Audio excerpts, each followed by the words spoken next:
Let's dive into the nitty-gritty.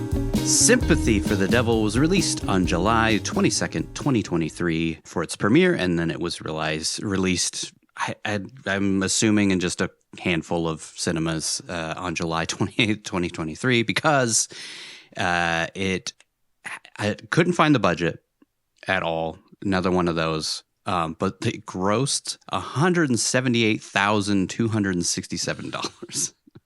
What? So it looks like the limited release was only in the Netherlands and Russia. Wow. Which is like, why would you release this movie in those places? I remembered seeing a trailer for it. I thought it was released in theaters. It's not. Apparently was not at all. I feel like this movie really kind of came out and nobody talked about it, and then it just disappeared, and we're the only ones who remember that it actually was released. Mm-hmm. And for a while there, I felt like I was the only one of the three of us who remembered that it was a movie. Yeah, no, because I watched it and I was brought it like, up multiple times. Whoa, I can't wait to talk about this movie because it is insane. Like, his performance is so over the top, cagey that it's just. I don't know. It's something to behold. Oh, yeah. After I watched the trailer, I thought, okay, I don't want to watch this until we're going to do it. Because I have a feeling it's going to be one of those movies where he's just batshit crazy. Yes. Sure enough, he is. From the first moment to the very last. Yeah. We'll get into it, but amazing. And kind of terrible at the same time. I don't know. It's kind of a hard film to pin down. Mm-hmm. This was directed by Yuval Adler, who has only directed a few things. A film called Bethlehem, The Operative, and The Secrets That We Keep, and a couple episodes of a show called Shooter, which I'm not. I think that was based on the movie. Yeah, the Mark Wahlberg movie.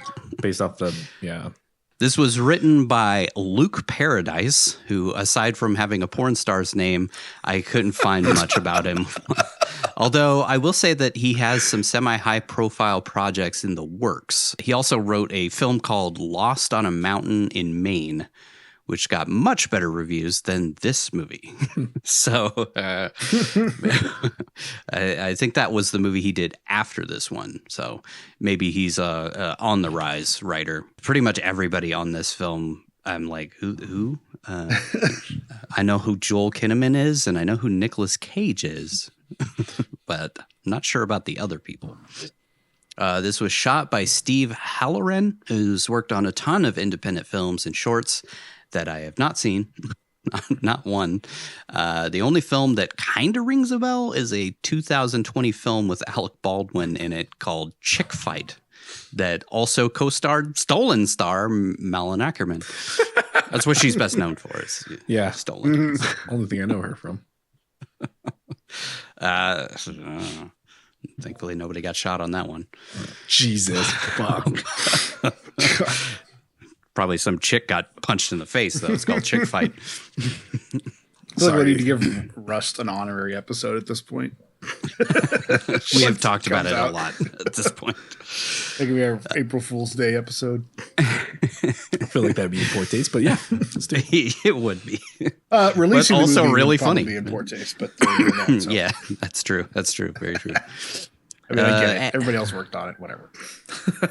I would be like, okay, we're taking the loss. I mean, there should be an insurance thing with that. Like, yeah, you can just take the loss. Somebody got killed. Pay the insurance. Yeah, that's true. Seemed like they were just sort of shoestrapping everything else. Yeah. Yep. Edited by Alan Canant, I think. Also an indie guy with a career that goes back to 2004. Again, I haven't heard of anything on his list aside from an episode of the first 48. Nice.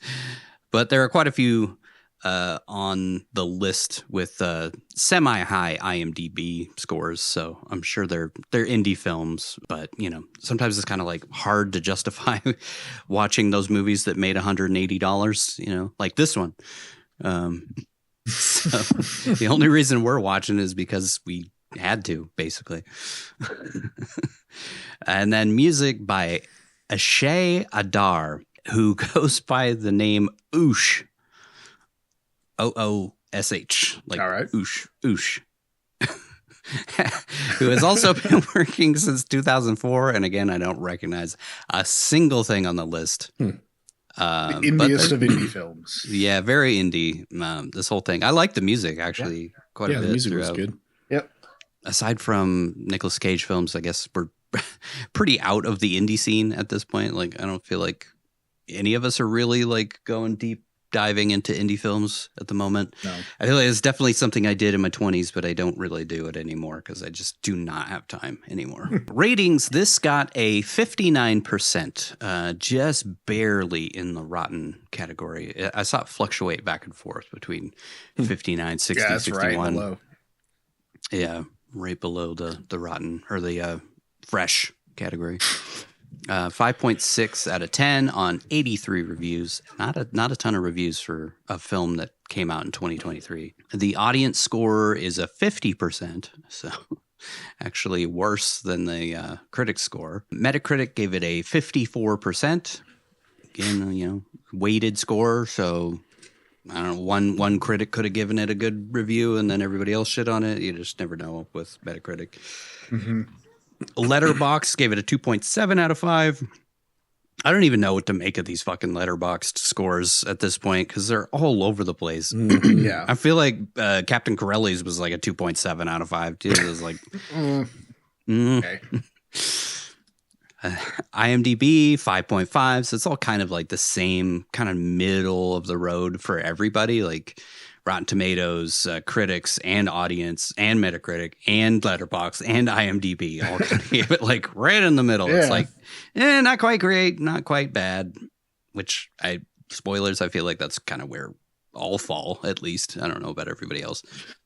And then did not get a cinema score. Shocking. I thought this would definitely get a cinema score. It's such a big release, $178,000.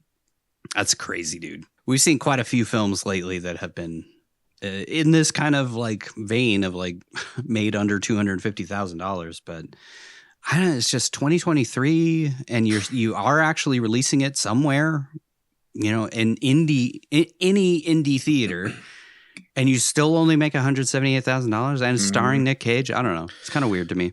Well, it's more than I thought it was going to make because I didn't think it was released theatrically anywhere. I thought it was just straight to streaming and video.